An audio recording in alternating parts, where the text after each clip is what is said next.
El eco del mazo contra la madera centenaria todavía resuena en mi alma. Fui yo, Ricardo Vargas, un empresario de 62 años, forjado en el acero y el hormigón, quien con mis propias manos destrocé el rostro del Cristo de la Misericordia. Lo hice delante de la hermana Elena y de los vecinos que suplicaban de rodillas para demostrarles que su fe era tan frágil como aquella talla de madera que se partía en dos.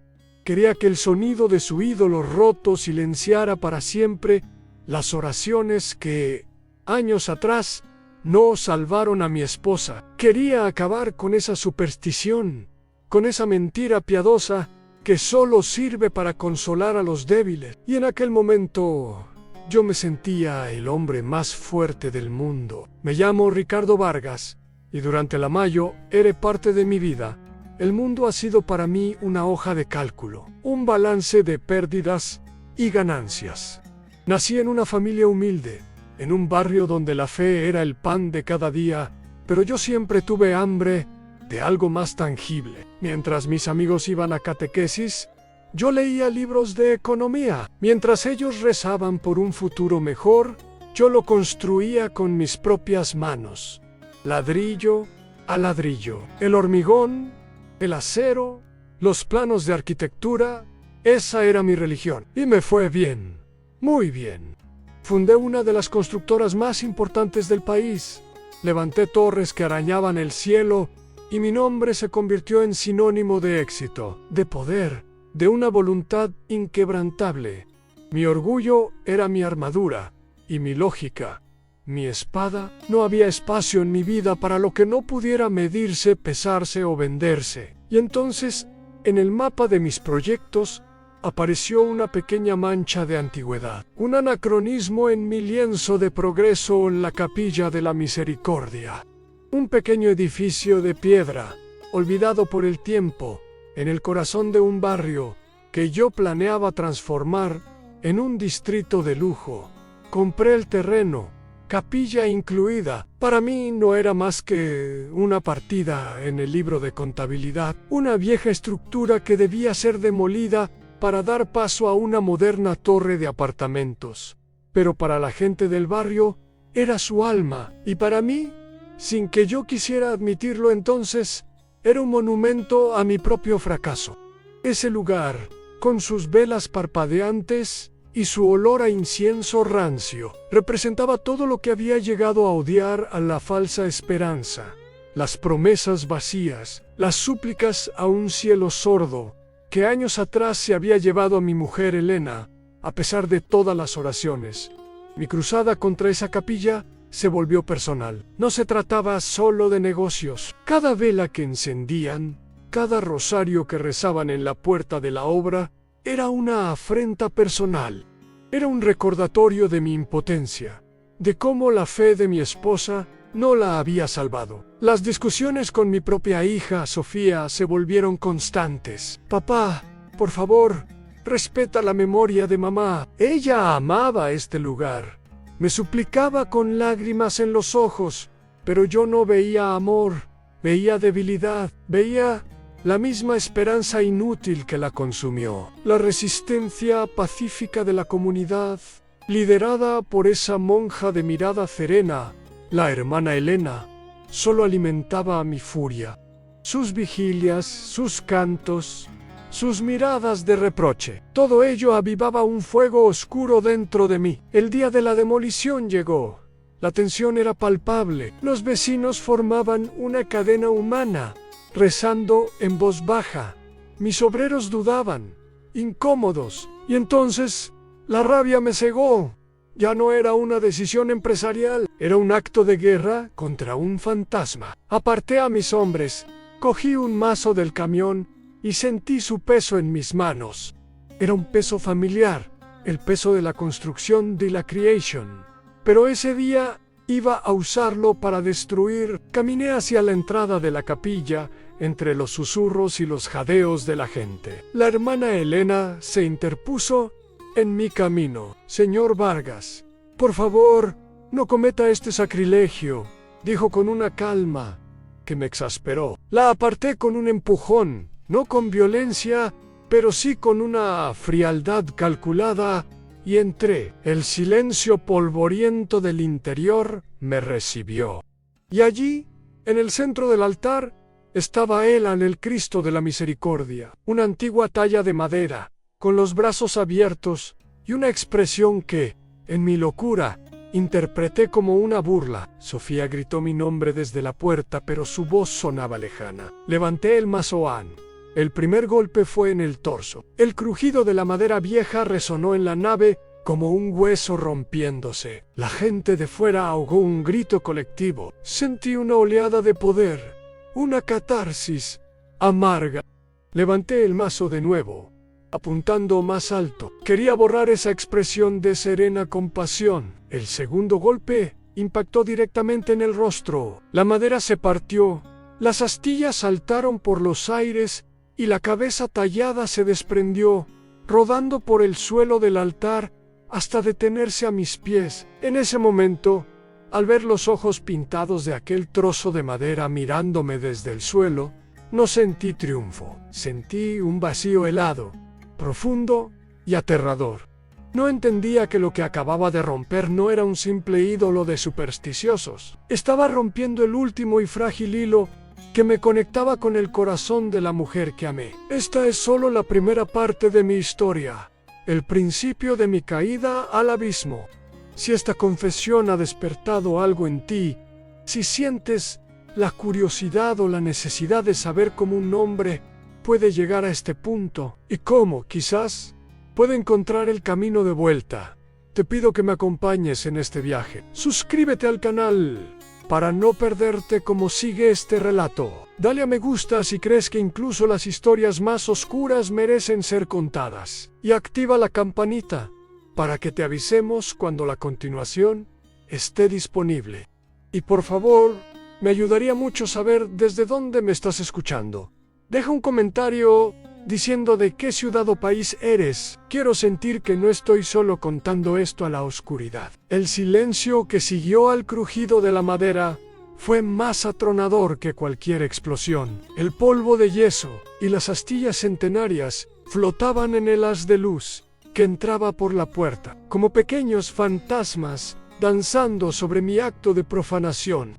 Afuera, el murmullo de la gente se había convertido en un jadeo colectivo, un único lamento ahogado. Vi el rostro de mi hija Sofía, descompuesto por el dolor, y la mirada de la hermana Elena, que no era de odio ni de miedo, sino de una profunda y desconcertante piedad. Yo esperaba sentir la victoria, la liberación de una rabia que me había carcomido durante años. En su lugar, un frío glacial se apoderó de mis entrañas, un vacío que el eco del mazo no podía llenar.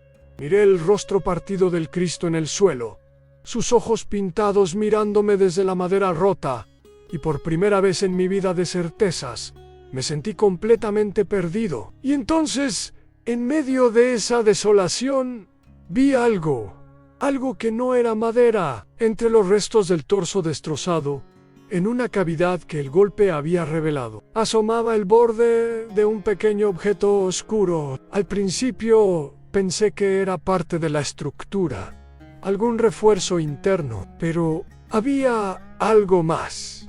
Unas hojas amarillentas atadas con una cinta. Mi primer impulso fue ignorarlo, considerarlo más parafernalia religiosa sin sentido, pero algo me obligó a moverme. Quizás fue la quietud antinatural que se había instalado, o la mirada de la hermana Elena, que parecía saber que algo más estaba ocurriendo. Me arrodillé, un gesto que mi orgullo jamás me habría permitido, y aparté las astillas con mis manos temblorosas, alias, un pequeño diario encuadernado en cuero gastado y un fajo de cartas. Mi mundo, que se había reducido al acero, al hormigón y a los balances contables, se detuvo.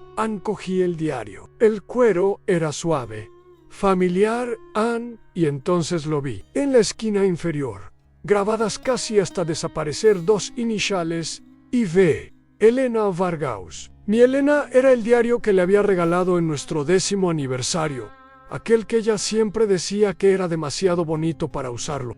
Sentí que el suelo se abría bajo mis pies. Me giré hacia la multitud que ahora guardaba un silencio sepulcral. Vi a mis obreros, con los cascos en las manos, mirando al suelo con vergüenza. Vi a Sofía, que empezaba a caminar hacia mí. No podía enfrentarme a ellos a no allí, a no así. Con una voz que no reconocí como la mía, ronca y quebrada, Great, al capataz, parad las máquinas. Todo el mundo fuera. La demolición se suspende hasta nuevo aviso. Agarré el diario y las cartas como un náufrago se aferra a un madero y salí de allí, abriéndome paso entre la gente sin mirar a nadie. Ignoré la voz de Sofía llamándome. Papá, espera. Conduje hasta mi casa, esa fortaleza de cristal y minimalismo que siempre había considerado el símbolo de mi éxito. Pero al entrar, sus paredes blancas y sus espacios vacíos me parecieron la celda de un manicomio. Mi casa, un mausoleo de diseño que siempre me había parecido la cumbre del éxito, se sentía de pronto como una tumba fría y solitaria. Fui directamente a mi despacho, el epicentro de mi poder, con sus vistas panorámicas de la ciudad que yo había ayudado a construir. Me senté en mi sillón de cuero italiano, valorado en miles de euros, y coloqué el diario de mi esposa muerta sobre la mesa de caoba pulida. El contraste era grotesco. Mis manos temblaban tanto que apenas podía desatar la cinta descolorida de las cartas. Las dejé a un lado y abrí el diario. La caligrafía de Elena Eleganci, inclinado, llenaba las páginas. Cada trazo era un fantasma que volvía para juzgarme. Esperaba encontrar lamentos, quejas, súplicas a Dios por una curación que nunca llegó. Esperaba encontrar la confirmación de que su fe había sido inútil, la prueba que necesitaba para justificar mi rabia, pero no encontré nada de eso. Lo que leí me rompió en pedazos de una forma en que ningún fracaso empresarial podría haberlo hecho. Escribía sobre la paz que encontraba en la capilla, sobre la fuerza que le daba ver la fe sencilla de sus vecinos. Y entonces leí una entrada que me heló la sangre. Hoy el médico me ha dado malas noticias, pero no pido por mi vida. Señor, sé que mi tiempo se acaba. Solo pido por el corazón de mi Ricardo, que el dolor no lo convierta en piedra. Que encuentre consuelo, no en la riqueza, sino en el amor que nos tuvimos. Protégelo de su propio orgullo. No podía respirar. Cada palabra era un golpe directo a mi alma. Encogí las cartas. Eran de la gente del barrio. Una viuda agradeciéndole una compra anónima que apareció en su puerta. Un joven que pudo pagar la matrícula de la universidad gracias a un donativo secreto gestionado a través de la hermana Elena. Pequeños milagros cotidianos, financiados en secreto por mi esposa, usando la capilla no como un lugar para pedir, sino como un canal para dar. Ella no le pedía a Dios que la salvara a ella, le pedía a Dios que me salvara a mí. Y yo, en mi ceguera arrogante, había pasado años odiando el mismo lugar que había sido el centro de su caridad, de su amor verdadero y silencioso. El mazo no había roto un ídolo de madera, había destrozado el último testamento de amor de mi esposa. El ruido en mi cabeza se detuvo, y en ese silencio me escuché a mí mismo sollozar, un sollozo seco, áspero, el de un hombre que no había llorado en décadas. Me deslicé del sillón al suelo de mármol frío. Allí, de rodillas, no en una capilla, sino en el templo de mi propio ego, rodeado de los trofeos de mi éxito material, entendí la verdadera bancarrota, la de un alma vacía. Esa noche no se detuvo la demolición de una capilla. Se detuvo mi vida y comenzó la demolición del hombre que yo era. Si este relato te está conmoviendo y quieres saber cómo se empieza a reconstruir desde los escombros del alma, te agradecería un me gusta para darme fuerzas. Y no olvides activar la campanita, porque lo que sucedió después, en el silencio de esa noche, desafía toda lógica. El mármol de mi despacho nunca me había parecido tan frío. O quizás era yo el que por fin sentía el frío que llevaba dentro desde hacía años. Estaba allí, arrodillado sobre el reflejo distorsionado de mi propio rostro, un hombre de 62 años que había construido un imperio y que ahora era incapaz de sostenerse en pie. El diario de Elena pesaba en mis manos más que cualquier viga de acero. Cada página leída era una losa más sobre mi conciencia. Ella no había estado rezando por un milagro para sí misma. Había estado rezando por mí, por el hombre que yo era antes de que el éxito se convirtiera en mi única brújula y el resentimiento en mi único combustible. El silencio de la noche era absoluto, roto solo por mi respiración entrecortada. Las luces de la ciudad, esas que siempre me habían hecho sentir un rey en su atalaya, ahora parecían heridas de neón indiferentes, parpadeando en un mundo al que yo ya no pertenecía. Cerré los ojos, esperando que la oscuridad exterior se llevara la que tenía dentro Anne, pero no funcionó. La imagen del rostro partido del Cristo, la mirada de decepción de mi hija, el sonido de la madera centenaria rindiéndose a mi furia, todo se repetía en un bucle infernal en mi mente. Me sentía sucio, manchado por un sacrilegio que iba mucho más allá de romper una estatua. Había profanado la memoria de mi mujer.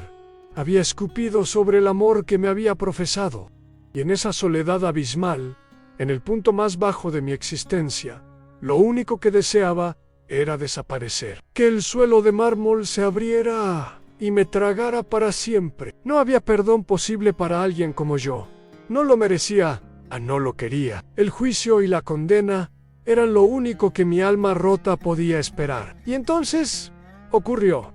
No fue un sonido, no fue un movimiento, fue un cambio en la atmósfera de la habitación.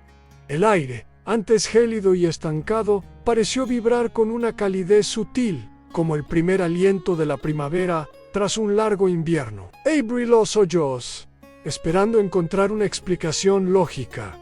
Un cambio en la climatización, el reflejo de un coche en la calle. Pero no Anne, era algo distinto. Una luz tenue comenzó a emanar desde el centro de la habitación. No era una luz eléctrica, no tenía fuente.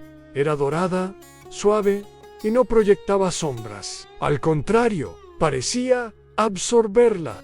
Llenó mi despacho, no con un resplandor cegador, sino con una claridad pacífica que lo bañaba todo en una especie de miel luminosa. Mi mente, mi lógica de ingeniero, gritaba a la alucinación. Estrés, un microinfarto cerebral. Pero mi corazón, ese órgano que creía petrificado, empezó a latir con una fuerza que no era la del pánico mi sentí observado, pero no era la mirada acusadora que esperaba. No había juicio en esa luz. No había ira.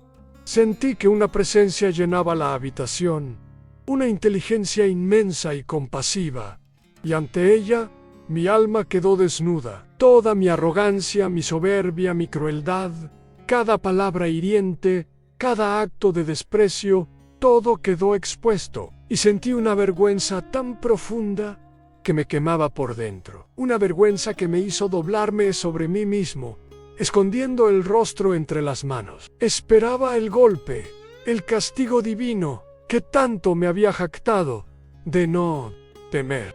Pero, en lugar de un golpe, lo que llegó fue una ola de misericordia. Era la única palabra que podía describirlo, un perdón tan inmenso, tan inmerecido, que resultaba casi doloroso. No hoy una voz, pero un pensamiento, una certeza, se instaló en lo más profundo de mi ser. Claro, como el agua, a pesar de todo esto, sigues siendo mi hijo. A pesar de todo, te amo. Y eso me rompió de verdad. No la rabia, no el fracaso, sino el perdón. El llanto que brotó de mí ya no era el sollozo seco y amargo de antes. Eran lágrimas de niño, un torrente de dolor, arrepentimiento y una gratitud tan abrumadora que me ahogaba. Lloré por mi esposa, lloré por mi hija, lloré por la gente a la que había herido, y lloré por el hombre miserable en que me había convertido. Allí, en el suelo, bañado por esa luz inexplicable, confesé en silencio todo lo que había envenenado mi vida. Y con cada lágrima, Sentía que un peso se desprendía de mí. La luz comenzó a desvanecerse tan suavemente como había aparecido, dejando tras de sí no la oscuridad de antes, sino una calma profunda, un silencio lleno de paz. En ese preciso instante, el teléfono sonó, su estridencia casi violenta en la nueva quietud de la sala. Llevaba horas ignorando sus llamadas. Con la mano temblorosa, lo cogían. Era Sofía. Su voz no era de enfado, sino de una angustia que me atravesó el alma. «Papá, ¿estás bien? No contestabas. Voy para la... Por favor, no hagas ninguna tontería. No estás solo. Colgué. No estás solo». La frase resonó en mi cabeza, un eco perfecto de la presencia que acababa de sentir. Unos minutos después, mi hija entró en el despacho. Me encontró hecho un ovillo en el suelo, rodeado de los papeles de Elena, con el rostro hinchado por el llanto. «No, tío, nada, no, me...». Simplemente se arrodilló a mi lado, me rodeó con sus brazos y me ayudó a levantarme. Su abrazo real, cálido y tangible, fue la confirmación. La providencia tenía el rostro de mi hija, el perdón tenía sus manos sosteniéndome. Ese fue el verdadero día de la demolición. No la de una capilla de piedra, sino la del castillo de orgullo y amargura que yo había construido a mi alrededor. La luz se había ido, pero algo de ella se quedó dentro de mí. Si quieres saber cómo un hombre empieza a reconstruirse desde cero, si quieres descubrir qué fue lo primero que hice a la mañana siguiente, un acto que nadie, ni siquiera yo, podría haber imaginado, dale a me gusta a este video y asegúrate de activar la campanita de notificaciones, porque el camino de vuelta a esa capilla estaba a punto de revelarme un secreto aún más profundo. El sol de la mañana siguiente entró por los ventanales de mi despacho con la misma arrogancia de siempre, iluminando un escenario que ya no reconocía. Yo seguía en el suelo, aunque Sofía me había ayudado a llegar al sofá. Ella se había quedado dormida en un sillón cercano, velando mi sueño roto. La miré, tan parecida a su madre, y sentí una punzada de dolor y gratitud. Por mi vieja y traicioneramente, ya estaba trabajando, tratando de encajar las piezas de la noche anterior en un puzzle lógico y coherente. Una luz dorada, una presencia, un mensaje de amor incondicional. El empresario en mí, el hombre que solo cree en los balances y en los contratos firmados, se revelaba. Fue el estrés, me dije, un agotamiento nervioso extremo, el shock de encontrar el diario de Elena. La culpa acumulada. Todo eso había provocado una alucinación vívida, una fantasía piadosa creada por un cerebro al límite para evitar el colapso total. Sí, esa era la explicación. Lógica, clínica, razonable, pero la lógica no podía borrar la sensación, no podía explicar la paz que se había instalado en el epicentro de mi tormenta. No podía racionalizar la certeza de aquel perdón inmerecido que había sentido hasta en la médula de mis huesos. Durante los días siguientes, viví en una especie de limbo, una guerra civil dentro de mi propia cabeza. Intenté volver a mi vida. Me sentaba en mi despacho, frente a las pantallas que mostraban el pulso de mis negocios, pero los números y los gráficos habían perdido su significado. Eran jeroglíficos vacíos.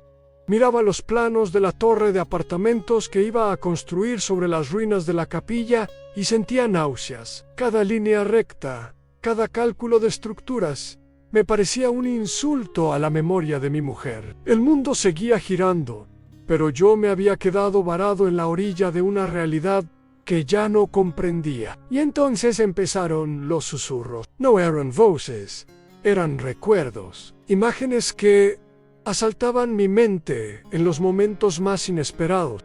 Recordé una cena, años atrás, con Elena. Ella llevaba una pequeña cruz de plata que le había regalado su abuela. Yo, en mi soberbia intelectual, me burlé. ¿Todavía te aferras a esos amuletos, querida?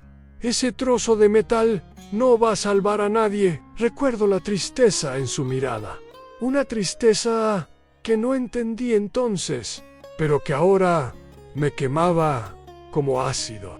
La memoria me golpeó con la fuerza de un latigazo y tuve que apoyarme en la pared de mi cocina, sin aliento, avergonzado hasta las lágrimas del hombre cruel y superficial que había sido. Otra vez, discutiendo con Sofía sobre su fe, la aspetti que era débil como su madre, que se refugiaba en cuentos de hadas, porque no tenía la fortaleza para enfrentar el mundo real.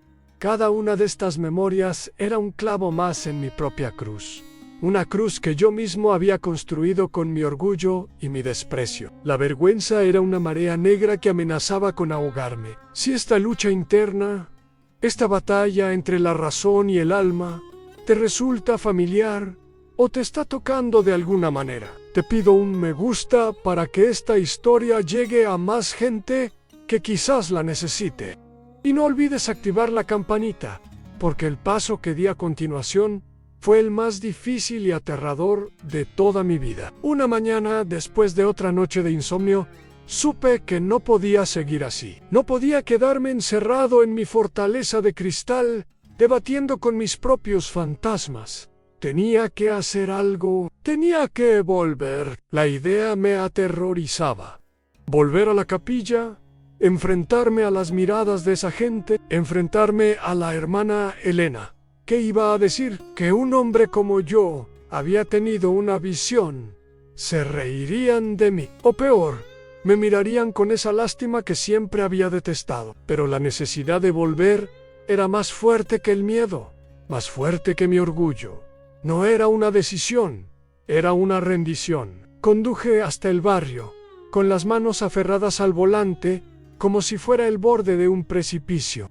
El corazón me latía en la garganta. Aparqué a una manzana de distancia y caminé. Allí estaba, la cinta policial acordonando la entrada, el silencio polvoriento, las cicatrices de mi propia furia.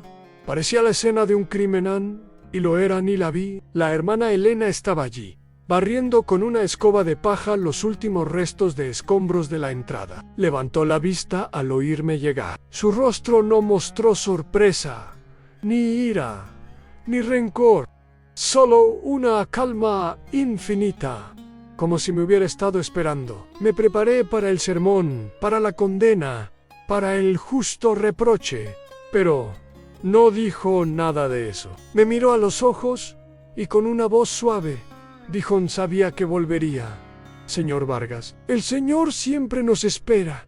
Esas palabras me desarmaron. No había juicio en ellas, solo una certeza tranquila que me atravesó el alma. Se acercó a mí lentamente y extendió la mano. En su palma había un trozo de madera oscura y astillada. Era un fragmento del Cristo que yo había destrozado. Lo reconocí por la veta y el barniz antiguo. «Quédeselo», dijo. «A veces, para reconstruir, necesitamos tener en las manos los pedazos de lo que hemos roto».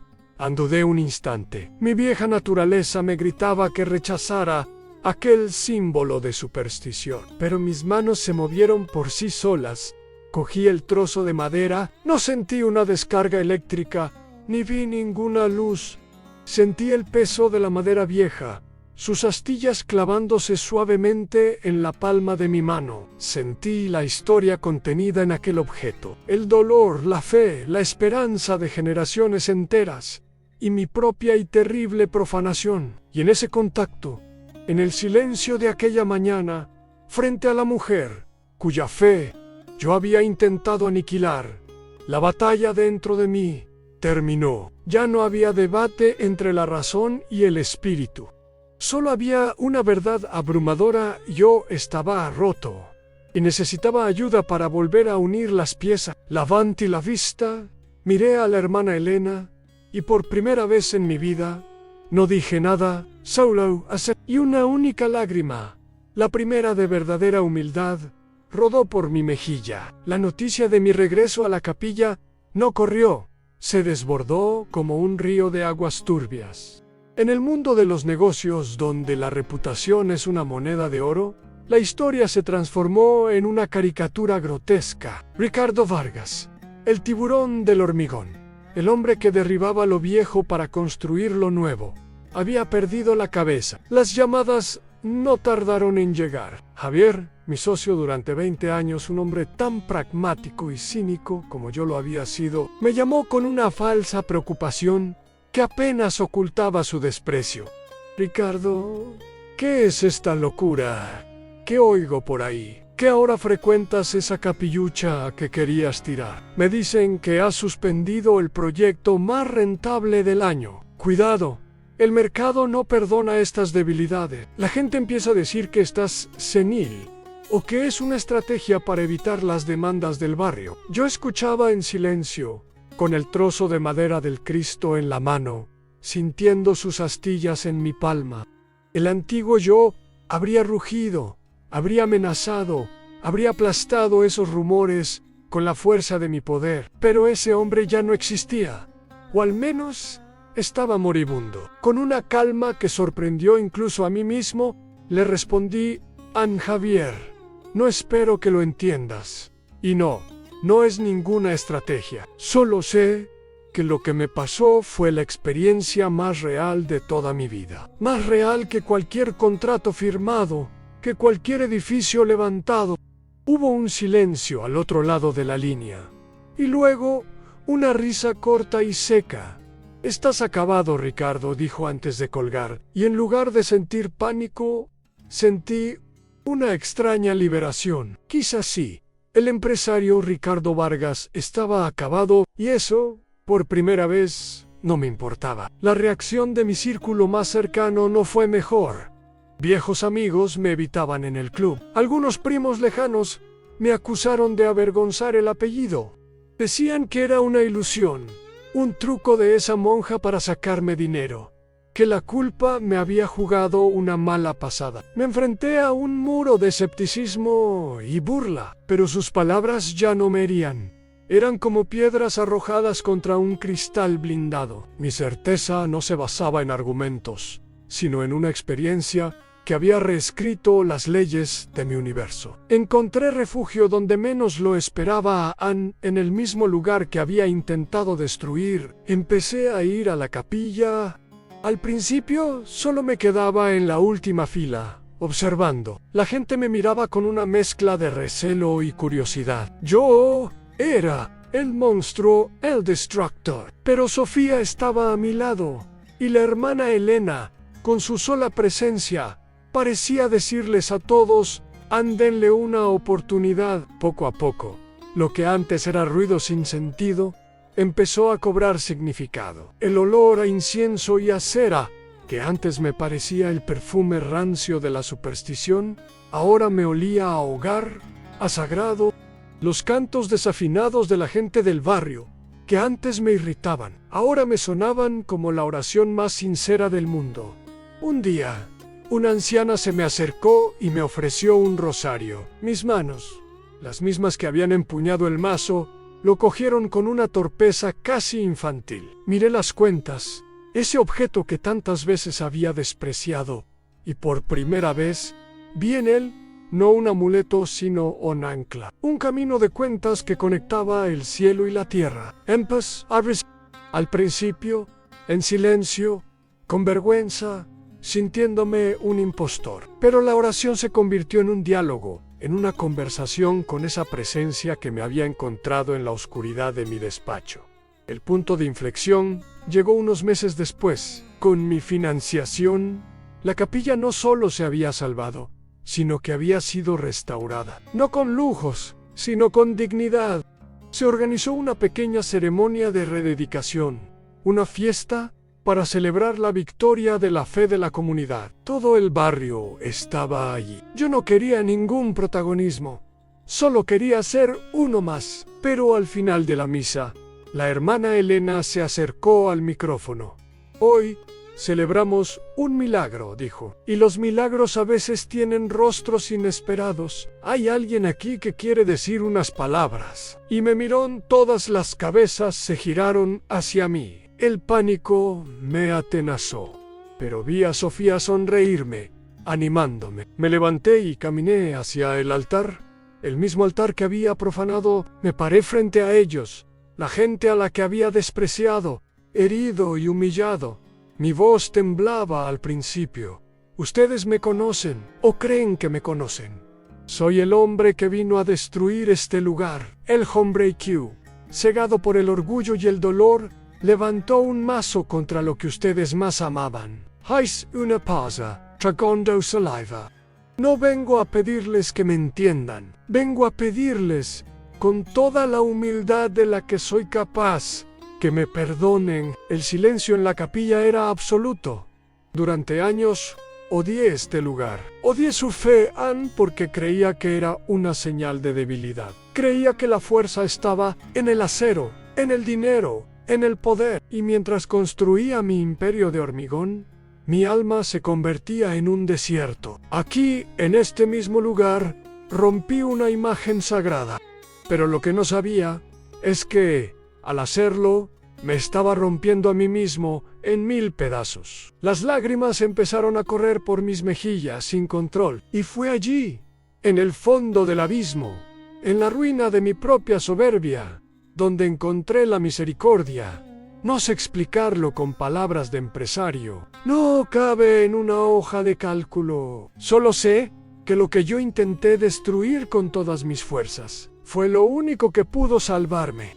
Esta capilla, su fe, el amor que mi esposa guardaba aquí. Todo lo que yo rechacé fue lo que me levantó del suelo. Mi camino apenas comienza. Cada día es un paso, a veces torpe, hacia la luz, pero ya no camino solo. Si esta historia de un hombre roto que encontró la gracia ha tocado alguna fibra en tu corazón, si crees que la misericordia puede encontrarnos incluso en nuestros peores momentos, te pido que dejes un me gusta en este vídeo y activa la campanita, porque el perdón es un viaje, no un destino, y quiero seguir compartiendo el mío contigo. Y me sentiría profundamente honrado si pudieras dejarme un pequeño testimonio de tu propia fe en los comentarios. Solo escribe en creo en las segundas oportunidades para saber que este mensaje de esperanza no se ha perdido en el vacío, sino que ha encontrado un hogar en tu corazón.